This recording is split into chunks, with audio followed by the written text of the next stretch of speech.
Um, so, first of all, thanks for joining, everyone.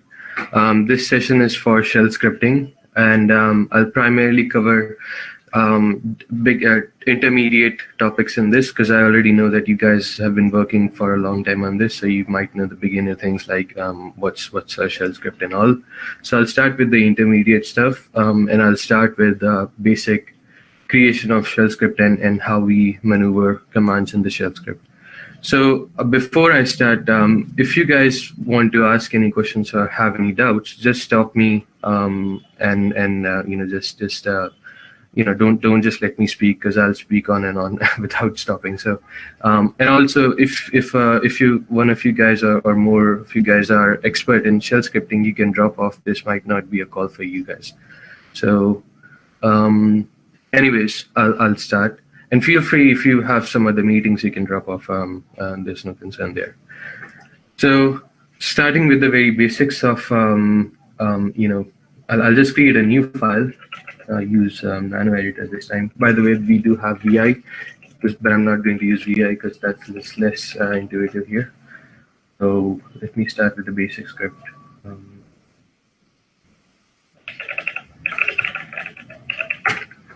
Okay, so any shell script that we write starts with a shebang. Shebang is a identifier for the kernel to allow it to actually process the shell scripts on the go. So any file that you initialize as a bash script, it will start with bin/sh or bin/bash. In modern environments, we use bash. We don't use sh that much, but I'll use bash for now. And this basically tells the operating system which shell to use. Should it use bash? Should it use the normal sh that's already built in? Right now I'm going to use bash because it has a bit more advanced capabilities than sh. So the next thing that you do is, and this is part of a normal coding perspective, not just from the coding perspective, not just from the scripting perspective. Always you need to have your variables or your constants initialized in the beginning of the files. That way, if you are reading through your script or anyone else is reading through your script, they will reference your variables with the beginning initializations of your whatever you initialize. So let's say if I want to initialize the actual path of my script, what I'll do is I'll initialize with a variable name. It can be something like script path, and I can specify it to be. Now I'll just keep it static, and I'll get into more template commands right in a moment. But yeah, so this is my base path, so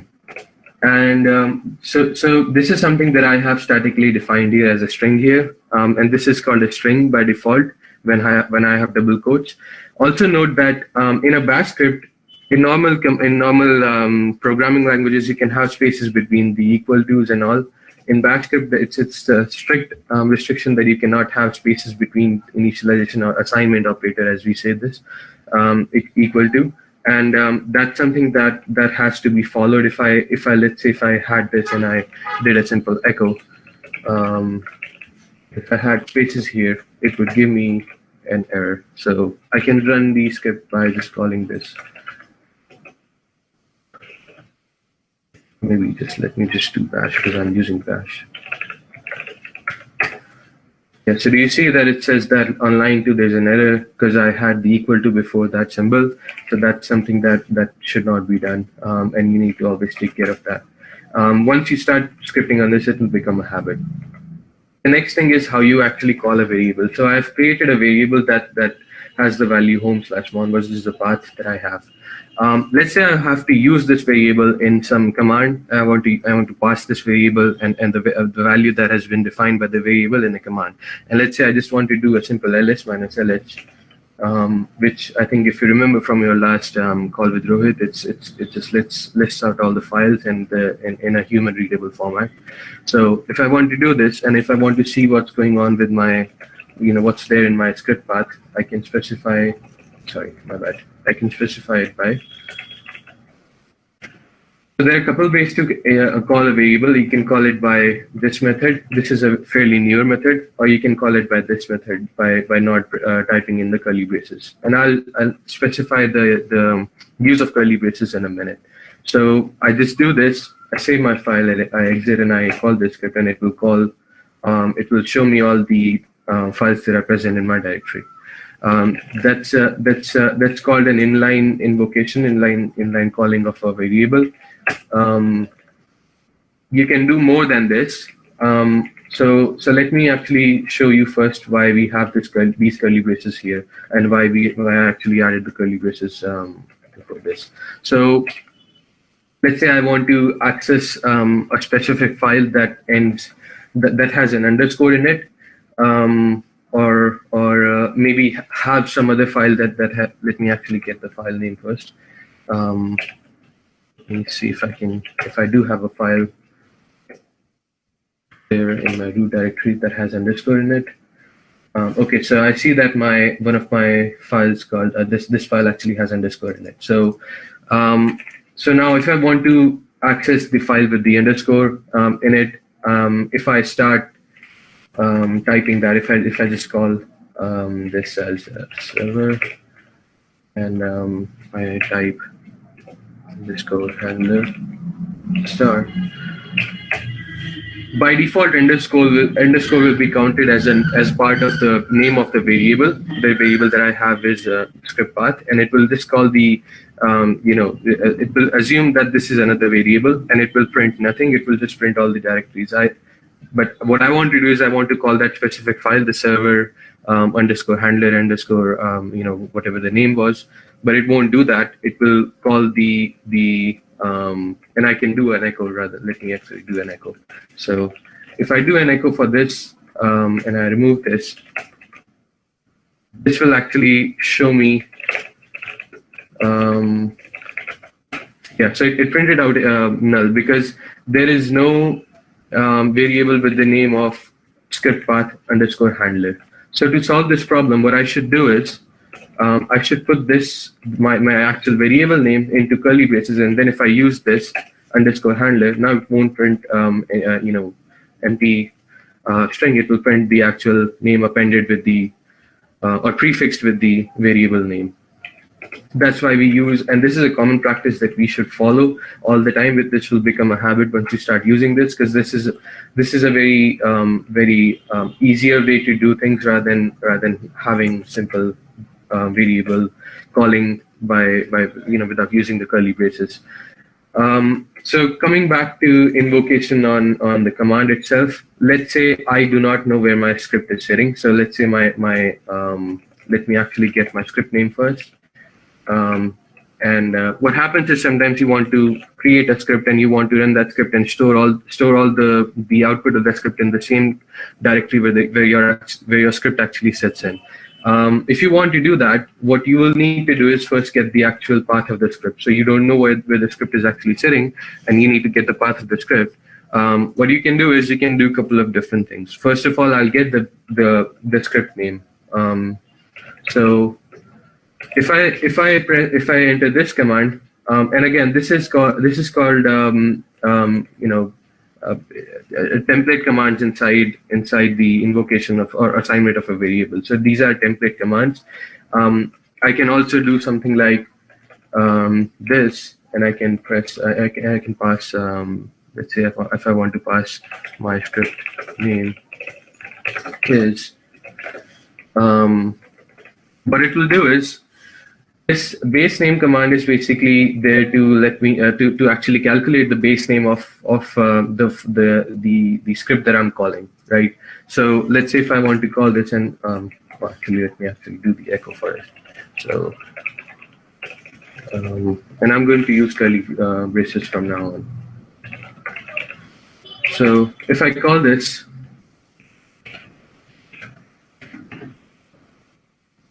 Do you see that it printed out my script name is port testing.sh? Now this will work even if I use relative path. So let's say if I want to use this, it will still print out the name of the file itself. If I don't use base name, and if I just use the $0. $0 in this case specifies the name of the file itself, the name of the entire full name of the file itself. So if I press $, if I run this command again, it won't print out the port testing.sh, it will print out the entire path. If I run this without specifying the path, as I did before, you can see the output becomes variable. It's not something that I want to happen. I want to always get the script name, and I can get that by using base name command, and that I can do by passing in a template command right into my assignment of my my variable. So I'll proceed to the other part of this. Now I have the base name of I have the script name of my script, and now I'll get the path. So I'll get the script path by calling another command called realPath. And then passing in the script name parameter here, the script name variable here. And now if I start to print script path,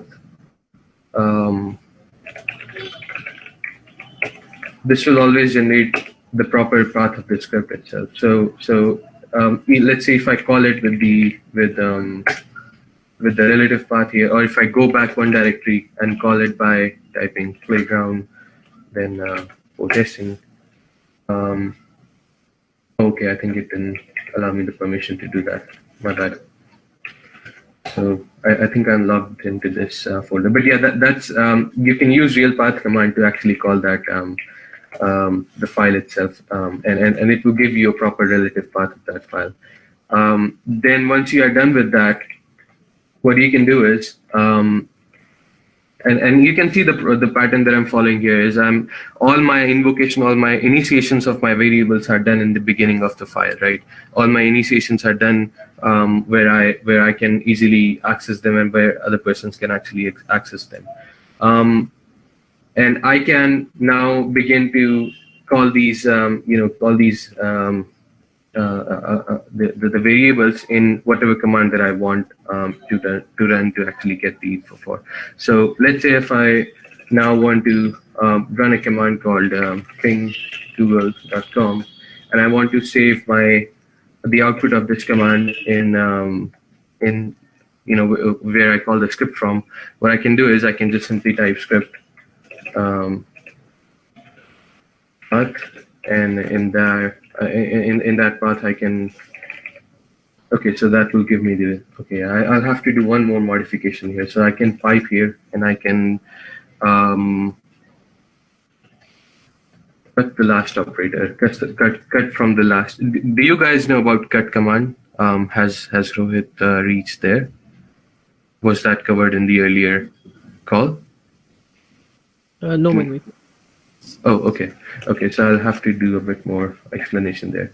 So let me actually comment these out. By the way, you can comment things out by using hashtag in script. So if I do the hashtag for this, and I run the code testing, it won't do anything because that's all commented out. So let me actually go through cut command first, basic cut and awk commands, so that you guys have an idea of what actually I'm doing.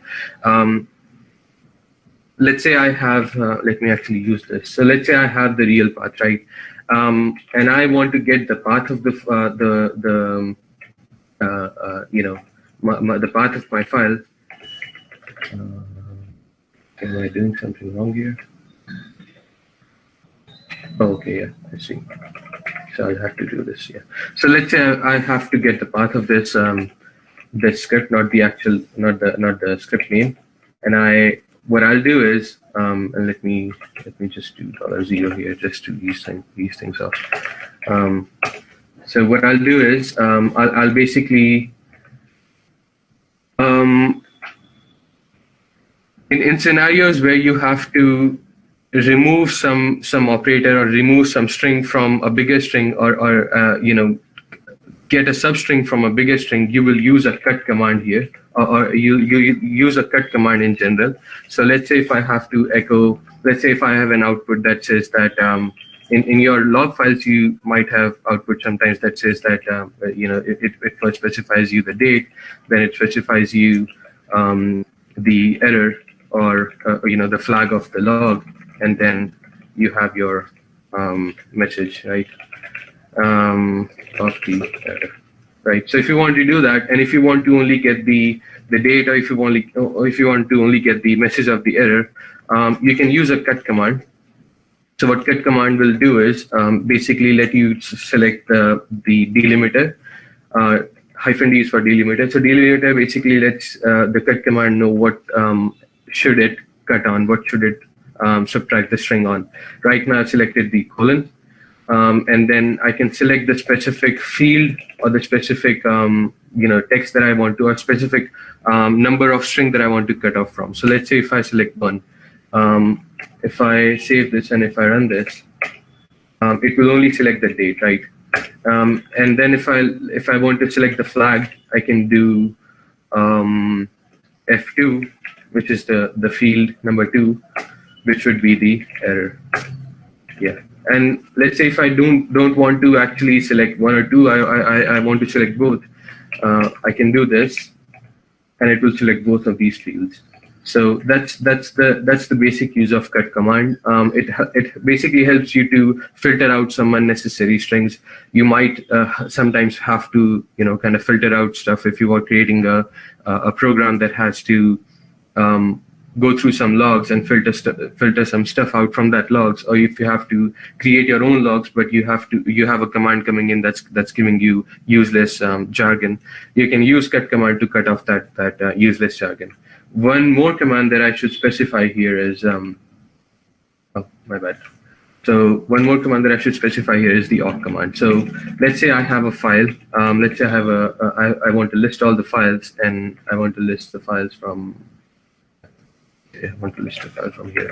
Now, what I want to do is, even though this will give me the entire list, I only want to select the first 4 fields of the output. So let me actually save this and then show you the output itself. So let's say if I do ls minus lh, and then I don't want to select the file names or anything, which is sometimes you will need the file names, but I want to select the permissions and the username that the file is allowed to open. What I can do is I can use awk command, and that awk command will help me basically to get the information on all the files and specific fields from the output of the file of the command itself, the ls minus lh command in this case. So let me actually do that and specify the path. So home/1box, and I can print specific fields. I can print fields like $1, $2, $3. Notice that I'm using the commas here. That's a field separator in awk command. If I don't use commas, it will start to concatenate $1 and $2, which would create a whole lot of mess. So I want specific fields to be displayed by the appropriate amount of spaces. I'll use $1, 2, 3, 4. I'll just print till 4 now, and now if I just do a bash. So as you can see, it only printed the 4 fields that I had. Right, the directory, the permissions of the directory, and it's not that you can only print in sequences. I can print random fields. So what I want, let's say if I want only the first field, which is the permissions of the files, and then I want the last field. I believe it's the 10th field. If I then do this,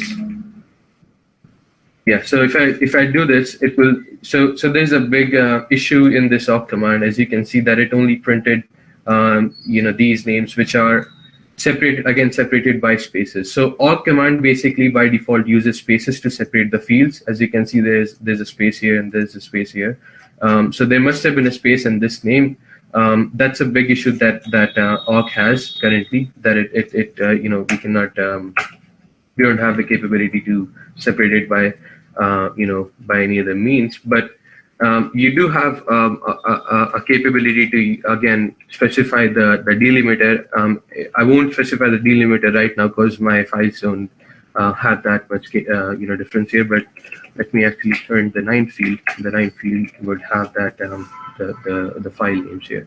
So this is basically awk and cut commands. I've given a very brief information. If you want, I can send out links on that. I don't want to waste my time on awk and cut commands because these are really big commands. You can literally pass an entire script in the awk command itself to actually process things on the go. I won't do that right now. Instead, what I'll do is I basically have to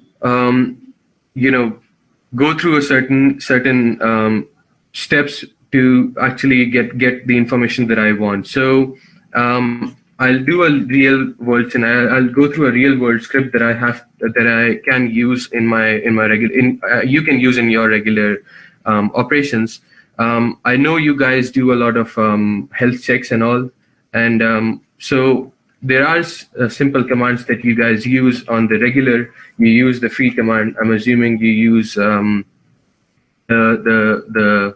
top command as well, and then you guys use the to get the logs from different operations. You can use that. One way to do is just pile on all the things here. So just start piling on stuff, and just do cat your var log memsql, and what this will do is this will run the script, and this will display the output sequentially, but that won't be readable much, and that won't be useful for if you want to send that direct output to a client. Instead, you will have to do some, in the terms of script, we say beautification of the output, and the beautification can be done in multiple ways. One of the major things that we do on daily basis, and when I create scripts, I use functions in my bash script. So functions are a really good thing when you want to use repetitive operations. Let's say I create a function for checking if the memory is going beyond a certain point, or even just to print out memory in a memory output in a specific manner. I can create a function called print mem info. I can create this function, and this is again a batch function. So inside this function, you can put in you can create local variables. So if I specify local memory info, and then beyond this, if I create another variable called meminfo, and I specify some other command to this. Let's say if I want to specify free -m to this, and in this case, I create a meminfo, and I specify I do cat /proc/meminfo. These two will be totally different. The output from these will be totally different because one of the meminfo variable is local to the function itself, so this won't go beyond the scope of the function, and that's what we call the scope of a function. Is the things that remain inside the function will remain inside the function. If I don't use local here, I can also use normal meminfo, but then that would be useful, or that would be used beyond the function scope itself. So if I do this, if I just declare local meminfo, if I do and then if I want to call this meminfo and I echo both of those things, let's say first I have echo meminfo, and then I call the print function, the print meminfo function. What this will do is this is supposedly will print out two different outputs. Okay, I think it print out.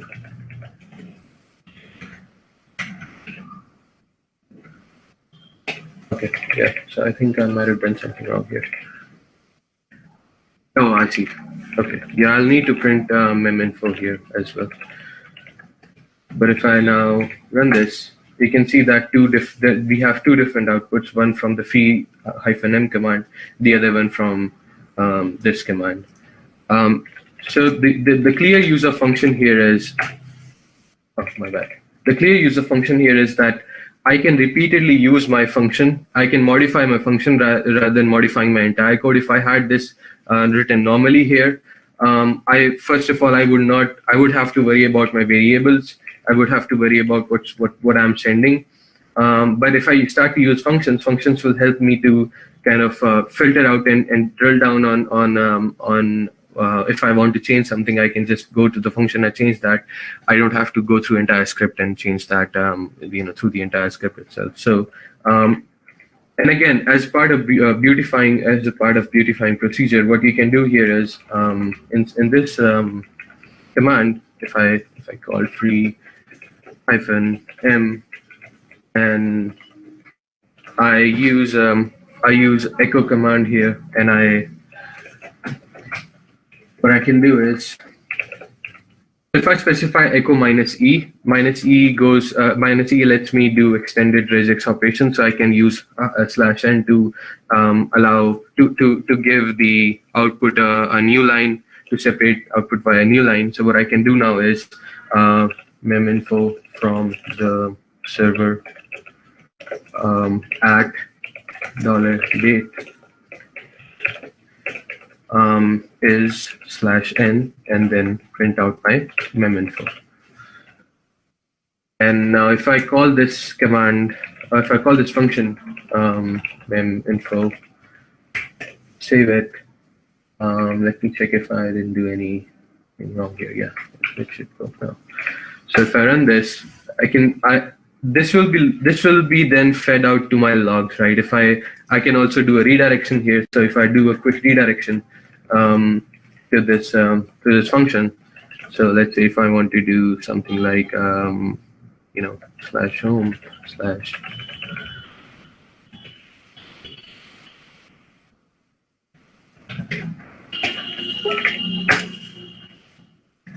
it created a log file for me, log.txt, and in this log.txt, I clearly have the output here separated with date. If I run this again, it should supposedly give me another info, again separated by that date, and then I'll have information on that specific date at what actually happened in what was going on with my RAM in that case. So that will help you a lot if you use functions instead of using the normal, the normal way that you guys might have been doing till now. I can also call functions at any time that I want. But do note that if I start to call this function before this, it will give me an error because the function has already not been declared but has already been called. So it's going to give me an error that command not found. Make sure that you first declare a function and then call that function after you declare it. I can do more things here. So I'm going to give you a good command that most of the people don't actually know. And this is something that will help you a lot, even if you don't have, those the port check dependencies built in. So let's say I create another function called port check. And what I'll do is, in this function, I'll create another variable called port check output, and I'll pass. So this is a command that I use a lot. It's a curl command, but it uses telnet. So I can do something like 443. And now this will give me the output of the command itself, the port check of the google.com. Instead of google.com, you can have any one of your cluster nodes, and instead of port, you can have the port like 3306 or whatever DB port that you want. I'll also in a minute I'll do the same thing with the DB the memsql DB that I have running in, and I'll show you the actual working of this. So again, I can do the same thing with this. Let me just actually put it here. I don't have to do much of the modifications. Now I have my variable name is in this case port check Good. Good. And this is the check info from the server. Okay, yeah. So now I have this port check command that I have with me, and I also have this mem info command that I have with me, and I can call these functions in whatever order I want. In this case, I'm going to first do memory check, and then I'll do port check. This should probably work as it's, yeah. So you saw that this actually printed out to my terminal, but the caveat here is that if I open the log.txt, supposedly it didn't print anything here, right? It should have printed here. It should not have printed to terminal. To fix this issue, because sometimes what happens is most of the commands, and I see the same pattern in most of the commands in memsql as well, they print the information right on the terminal, even though they should have redirected it to a certain file. To do that, you can do a combined redirection. So let me actually go back. And what I'll do here is I'll do this simple maneuver.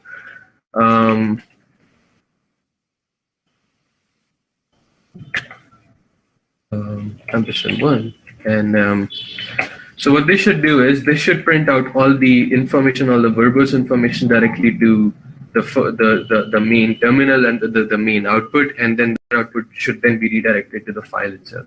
So by the way, this is another good thing that you should also learn. To empty a file, you don't have to delete the file, or you don't have to go anywhere. You can just do echo, then empty string, and then log.txt. It will clear out the file itself. So now if I run this, you see that I didn't get any output, but I'm fairly certain that if I open the log.txt, it will show me the output directed inside the file itself. And once the output is here, I can do whatever I want with this. I do have a server with me. So let me try using this server, right? Let me try using this. And I think this is my master for the cluster. And yet another good use of the function. I don't have to change everything again and again. I can just go here and I can just change the function. Now, if I do a port testing here, check the logs, I see that I might have assumed my port to be, yeah. So you see that it says connected to port 3306, which means that my port 3306 is active, the service is active, it's connecting perfectly fine. I can give you another proof by actually shutting down a leaf and then trying to connect to it, and I'll show you that it won't actually connect. Let me SSH inside the.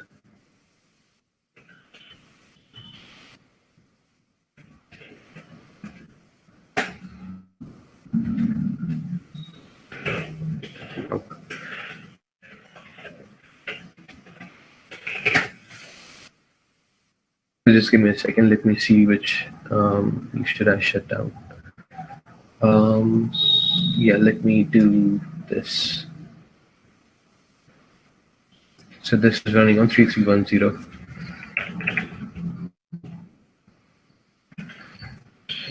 Also, this is another cool thing to do in Bash or in Terminal. If you want to search a command, you can just press Control R. It will start a reverse search, and in that reverse search, I can type. Let's say right now I don't know the command that I used to stop a node. I can just keep typing, just type the command that I want to search for with a specific string, and then I can just keep pressing Control R. It will keep going backwards inside the history of terminal. So that's another cool thing. Pressing Control R starts a reverse search there. So let me use the ID that I just copied, and this is this node. So it's the address is this and 3310. Okay. So currently I'm stopping the node. Once it's stopped, I'll go back to my script and I'll test the port for this again. Yeah, so it's stopped now. So I exit, I go to my script. change the port to 3310. Change this to what I had earlier.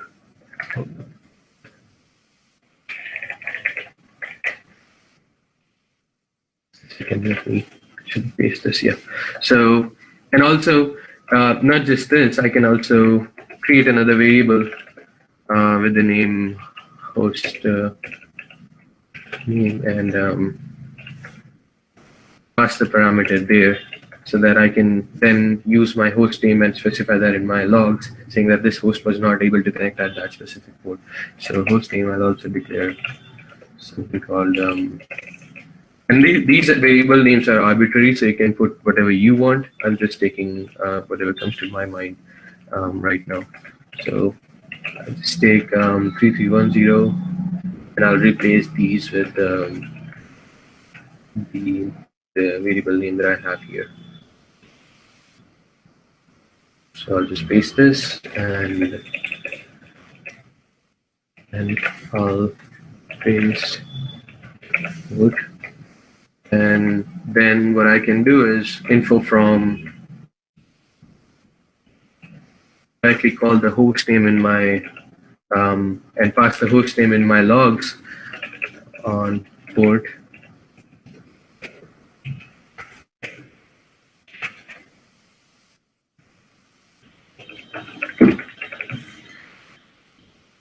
At date, yeah. So now what this will do is, this will even beautify my output even more. So now I will have information, even more information on what went wrong on what specific port or what specific server. Now if I just run the script again, technically this should now tell me that the server with the host name, the actual IP address of the server is this, and the port this was checked, and it says that connection refused, which means that there's something wrong with the node. Now I'll just go back to the master node, and I'll start that node. What was the start command? Yeah. So what I'll now do is I'll just start the same node that I earlier stopped. I believe this was and so I'm just doing start. I'm not going to change anything in the script, and I'll just come back once this node is started. I'll come back to my my server, and I'll run the script again. So yeah, it's done. And now if I do the same thing again, I do the catalog, you can see that earlier it was saying connection refused. Now it says that it connected successfully. You can also filter out these jargon here. These are just the throughput that it faced when it was actually checking the server. But you can filter that out easily using awk and using cut commands. So this is something that will help you a lot when you when you do your debugging from your side. This is and again, as I specified before, you can add more and more functions to your script and keep on adding more and more checks that you want. If you want to do,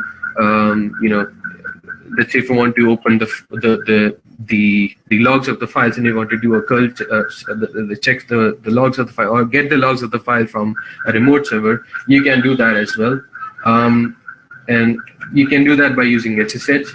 How you use SSH in script is, there are two ways to use SSH. One is to allocate a pseudo terminal. So pseudo terminal is basically telling the bash script that you automatically create a terminal for yourself, and you run the commands and you exit the terminal. Sometimes pseudo terminal is not a good idea, because most of the servers don't allow pseudo terminal. When they do security hardening, they disallow pseudo terminals. So what the other way to do SSH is through the scripts specifically is, and again, let me actually create a function here. So get remote info, and again I'll specify some local. Let me actually use this server.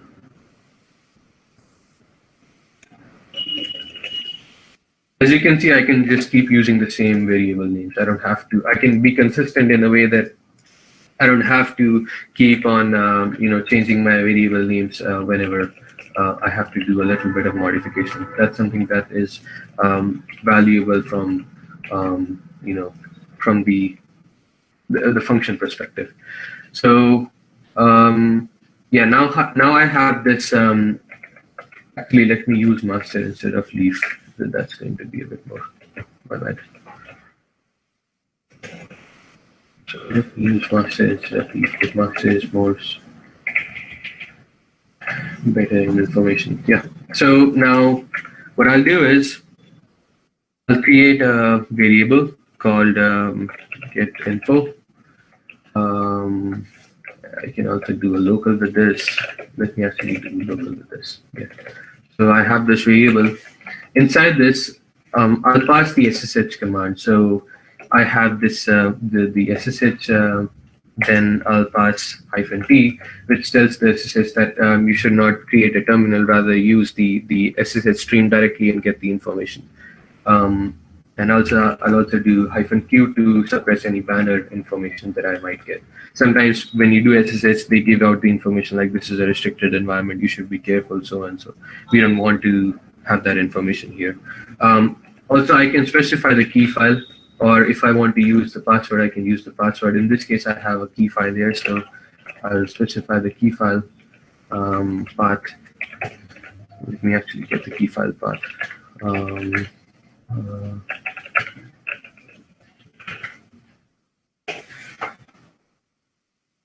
So this is my the file name.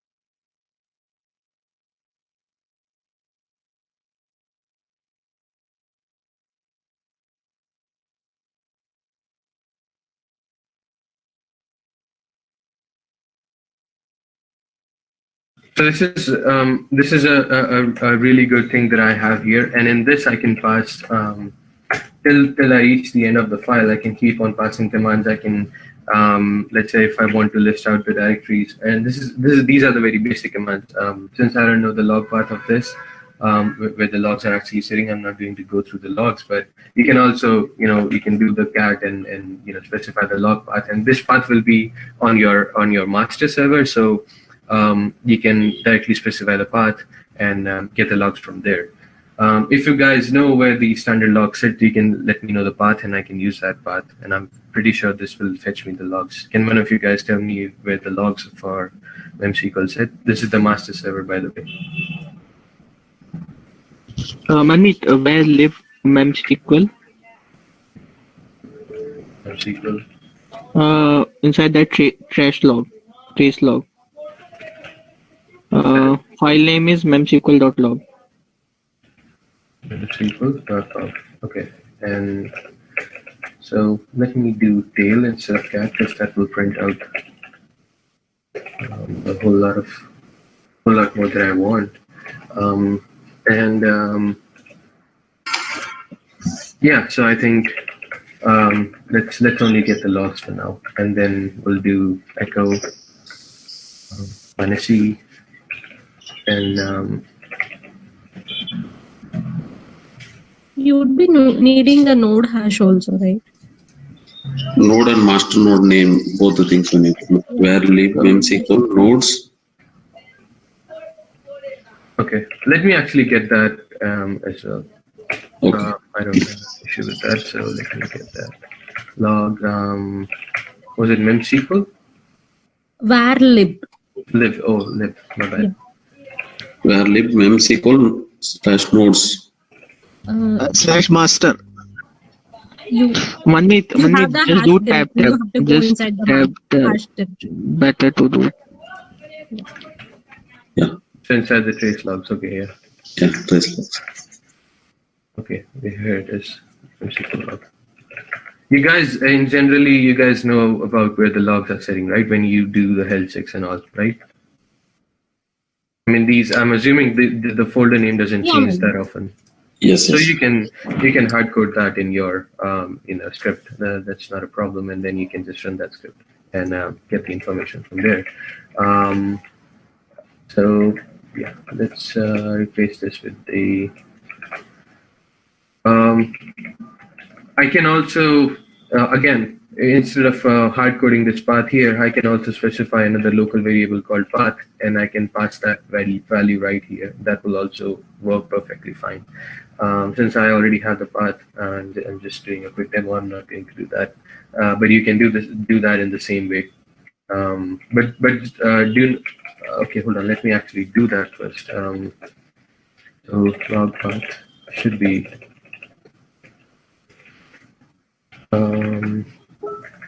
And now, while you are in SSH and while you are passing the commands there, you have to always use the curly braces around your variable name. So I cannot, it won't give me anything if I don't use the curly braces. That's a restriction in when I use SSH pass the variables to SSH. So now I have this output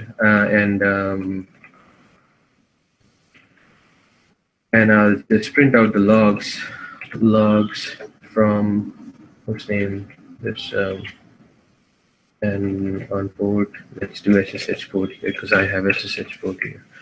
I date r/n and then I just print out it. Yeah. So this should give me the output that I'm desiring. This should give me the information that I want, and it should print out the last 200 lines of that log. Now it might fail if my user, the CentOS user doesn't have the permission, but let's see. Oh, I actually have to call this function. I forgot to call the function. Get remote info. I'll just do a quick check, and you guys should also do a quick check when you are doing SSH, because SSH is something that if they're not done properly would destroy your. If you do RM or something on through the SSH, you might destroy that the entire folders if you don't do those things properly. So I'll just do a quick check. I think everything is on point. Let me do results to proper path now, and. Yeah, I think we are good to go.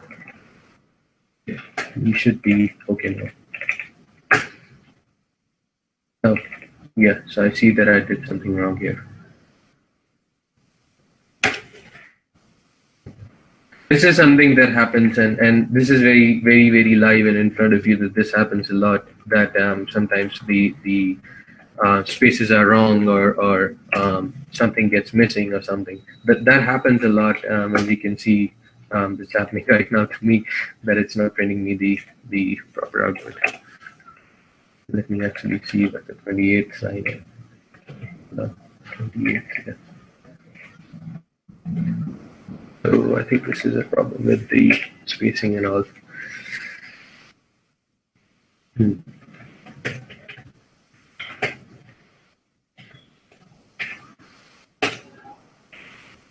Oh God, this is.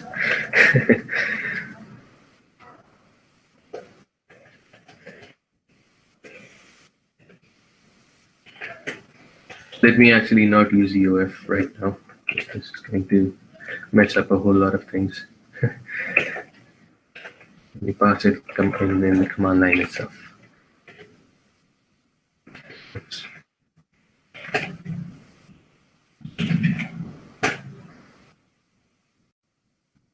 Okay. I passed the wrong path.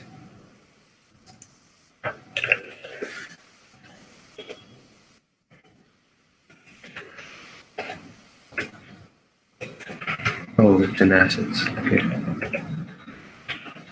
My bad, guys. I passed the wrong key file path. Let me correct that really quickly, and then we should good to go. We should be good to go. Okay, and also let me redirect it to the logs.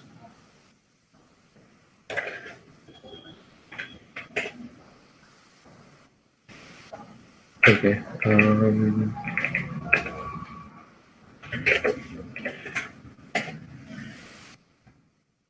Okay, so it's not printing any logs. That's very weird.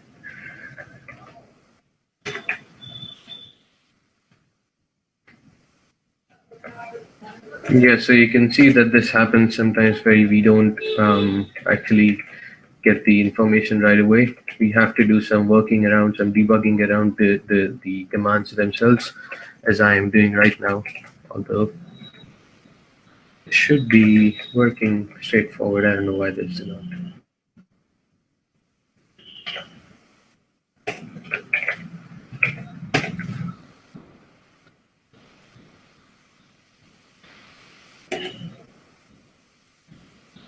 Okay, now it's just stuck.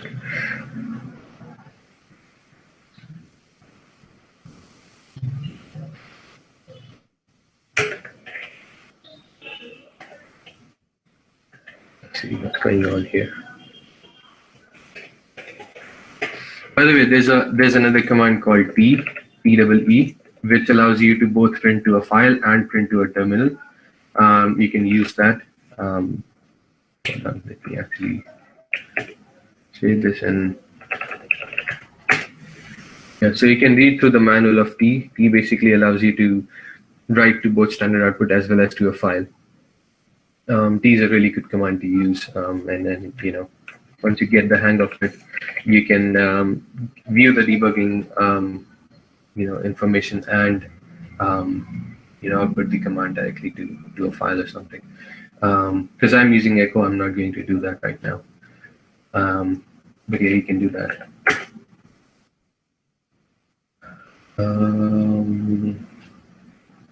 Okay, seems like my SSH is giving me trouble here. By the way, you guys know about verbosing SSH, right? Did Rohit cover that part? Anyone? No. Okay, no issues. So you can do a verbose on SSH. Right now, I'm facing an issue with my SSH, and if I want to just know what's going on there, what I can do is I can just use -v. -v will give me very short amount of verbose. Verbose basically helps me to identify what's going on behind the scenes when I'm connecting to SSH. This is going to be helpful if your SSH connection is taking way too much time, or if the command that you might be passing to your SSH is taking way too much time.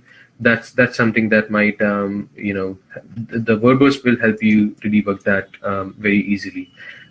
Right now I just typed one. Okay, I'm in the server. So right now I just typed 1v. I can type more than 1v. I can type v 3 times. If I type v 3 times, it will give me more and more information the more v's I type. Note that you cannot go beyond 3, but as you can see that it's more information than the last time that I got. This is the information that I got last time, and this is the information that I got currently. So as you can see, more and more verbose gives you more and more debugging information. This is really helpful when you have a server that's going to respond very poorly, or that's taking a lot more time, or there's a problem with the server, you're not able to connect to your server. This will help you in logging that out. So in terms of talking about server, I would like to cover more commands regarding the services. One of the important command is the systemctl. I don't know if you guys know about this, but systemctl is a really good command, especially in CentOS and Red Hat environment. CTL is basically service manager. Systemctl commands help you to go through your services, see what's going on with your services, track down a specific service. So let's say I don't have any idea what's going on in my server, what my service actually looks like, or how I actually created the service. I can do list So I can do something like list units. This will give me a list of all the services that I have. I can just keep scrolling, and I can get to the services that I want to view. I'm going to pick a service at random, and I'm going to start viewing that. Does MemSQL create a service? Guys, this has MemSQL admin in it. So does it create a service?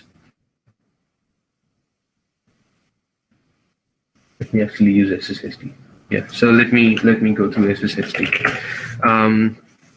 So yeah, you can use list units to actually view all the services. You can also, if you want to view the system services as well, you can do all, and this will give you more and more services that you don't necessarily view when you do this. Yeah, so here it is, the MemSQL service. Yeah. So I'll use this, and I'll see what's going on with my service right now. So basic thing to do is systemctl status MemSQL service. I can just also type MemSQL. No need to type service. Unfortunately, it says not loaded. Okay, let me try a service that's actually working. So right now I see that my SSH service is active and running. I can see that by using status command. If I want to use this in my script, so going back to this the SSH, if I want to view that if my service is running remotely, and I'll again go to the script again, and I'll just show you that. Let me remove this. This is not working out. So get service info. What I can do is there's a very simple tool in Bash with regards to systemctl. It's called system. Local is active equals to $. Not type for the life in me clear. I think it was hold on, yeah, it was active SSHD service, and then I can just spread out the info here.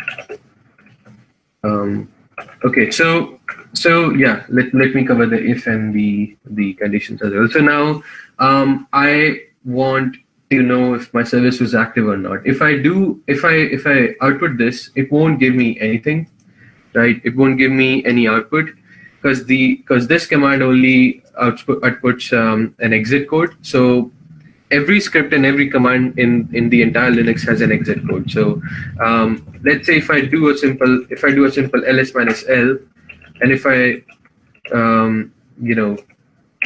type $question mark, it gives me the exit code of the last command that was run. Let me try to do a grep for a file that doesn't actually exist here. So there's no file name top in this. If I now do an echo $question mark, the exit code of the grep command was 1, which means that there's so 0 exit code means that everything is working fine. 0 means something positive happened in Linux. 1 means something negative happened in Linux. When you talk about exit codes, and exit codes are really important when you have to kind of gather information from inside a script and you want to work on that information. In this case, what I'll do is I'll type a command. I'll do this $question mark, and now I'll use if condition to actually specify if the is active return 0 or 1. So $is active.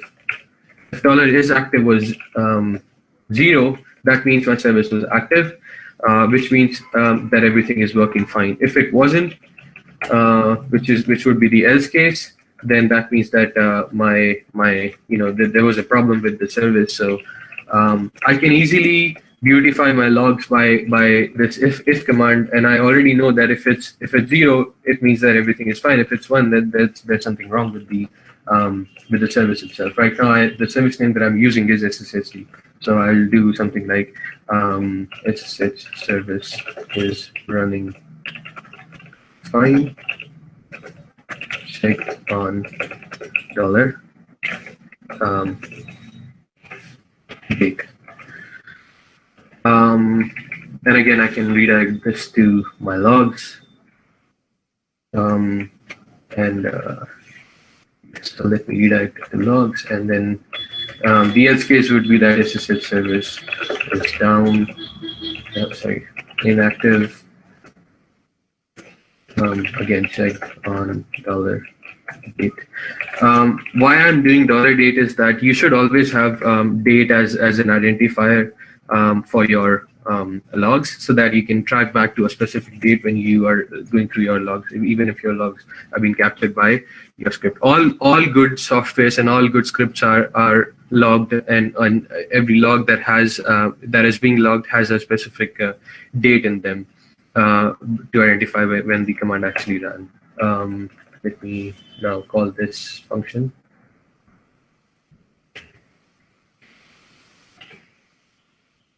And what I'll do is, again, do a quick check. Everything is okay.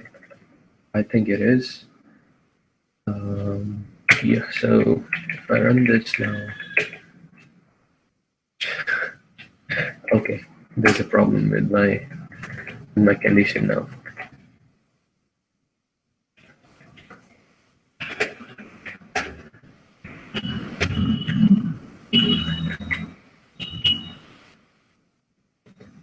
Sometimes they get a little bit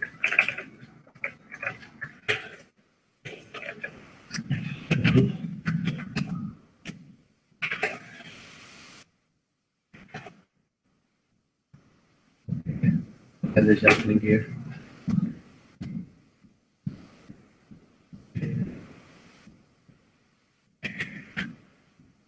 Stop these.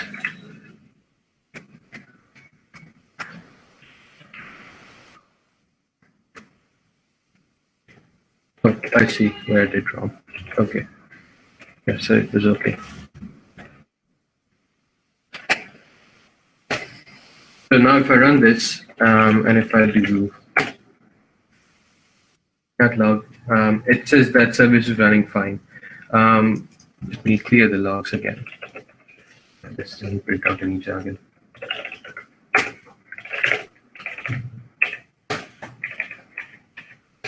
Yeah, so it says that service is running fine. You can do the same thing for your memSQL service as well. That will also work perfectly fine in that case. Some other commands that are useful here is, and these commands will require sudo access, but these are useful to let's say if you want to do a system CTL restart SSH3, you can do that. It will do a restart. Also, so most of the applications don't actually log their service status to a specific file. They log it to something called journal D. You can get the logs. So let's say if I do system CTL status SSHD, it shows me that something is going on here, but I don't know what happened before February 19th. And I don't know what's happening with my service before that, or what's happening right now. I can use journal CTL, and I can read the logs for a specific service by using these symbols, -e and -u. -u specifies the unit. In this case, unit is SSHD. Now, if I do that, I can go back to the last journal entry, and I can see that, okay, these are the things that happened to my server. And I can also scroll up and keep scrolling up, and I see that after the logs were rotated after February 11th, and I can you view it from there. Let's say if your service or your application is breaking a lot, and you want to view the logs in real time, what you can do is you can use -f with it. And so let me create another terminal, and I'll try to do a restart of the service, and you'll see that something gets updated here. So just give me a second. Let me open another terminal, and I'll do the same thing. I'll do a restart there.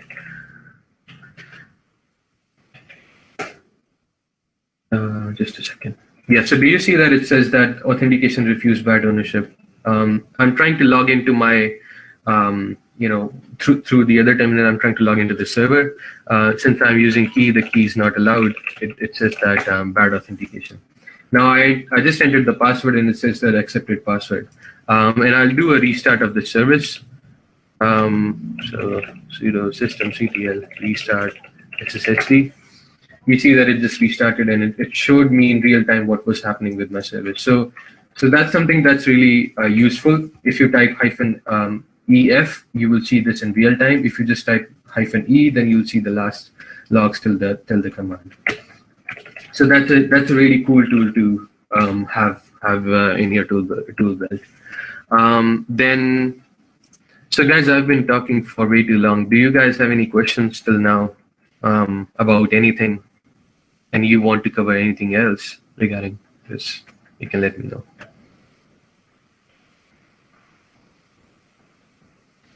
Anyone? Hello?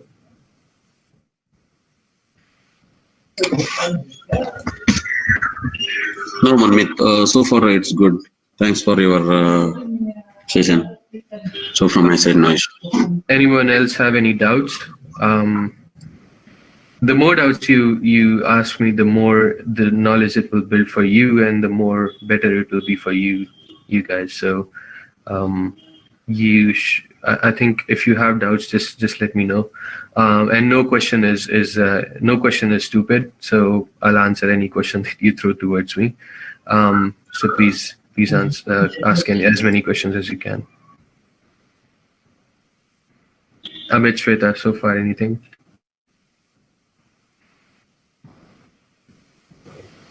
Yeah, Manmeet, it's fine from my side. Yeah. So do you have any specific requests that you want me to cover? I'll cover that as well, because I didn't receive any information on, beforehand about what you guys wanted to discuss. Yeah, Manmeet, actually, we wanted regarding the OS level debugging. Okay. Especially, regarding if there is a process or a thread which is occupying more spaces or memory, which we can debug from our side as much as possible. I see.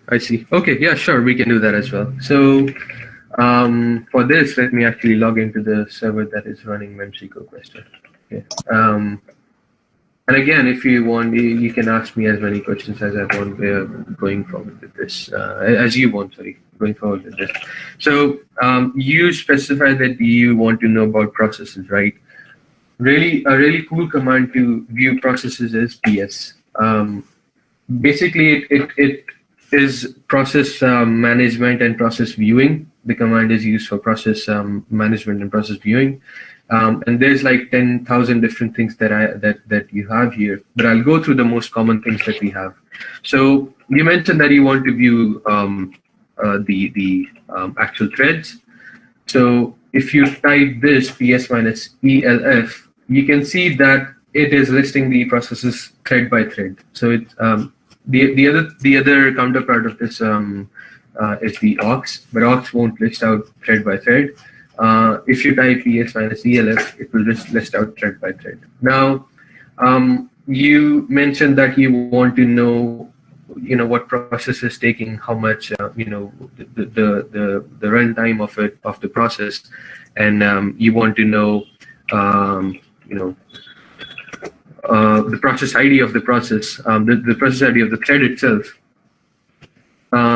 You can use that. You can use this column. This is actually listing out the process ID. The first column. I scroll up a bit.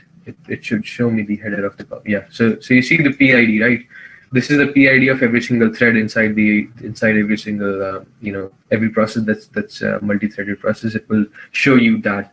It also showed me the actual PID of the command itself, the PACLF command, because that also comes under.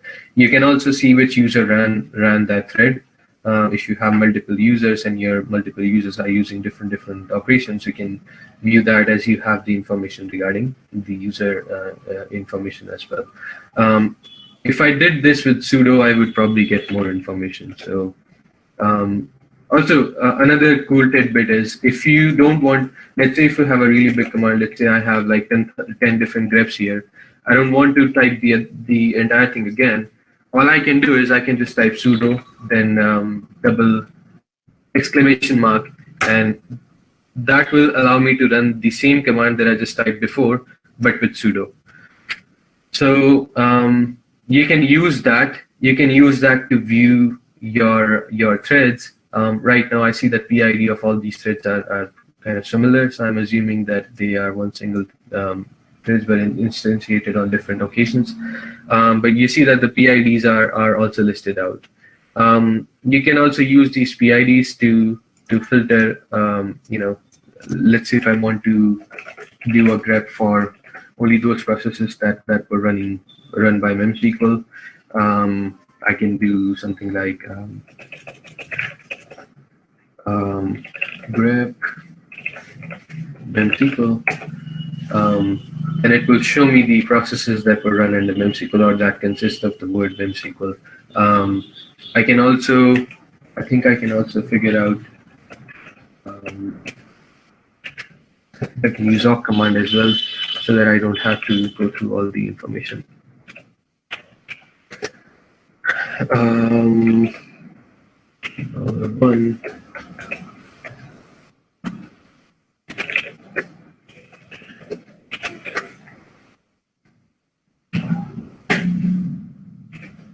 Okay, I see. Do that.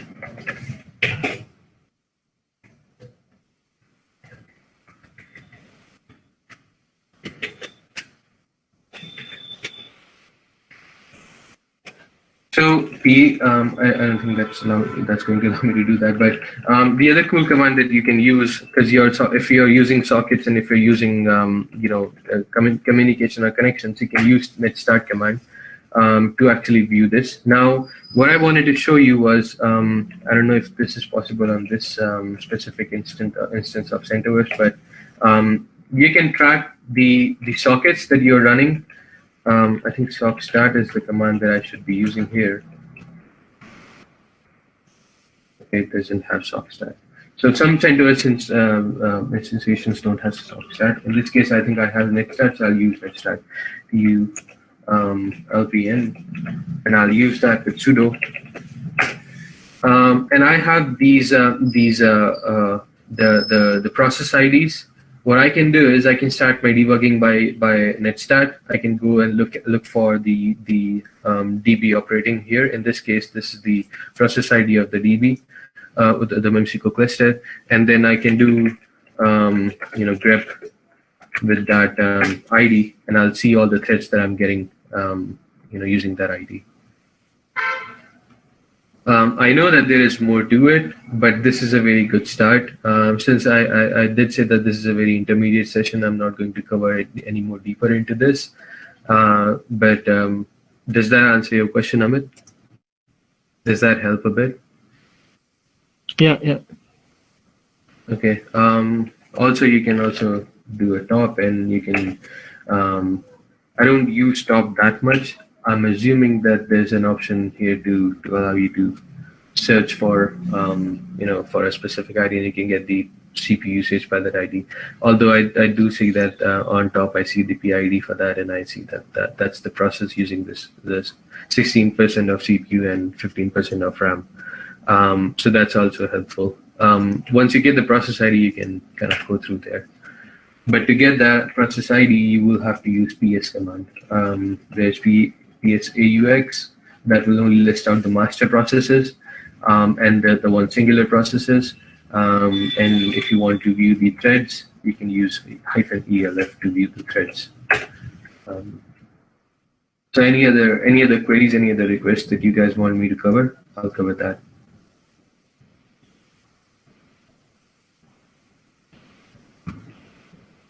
Guys, anything?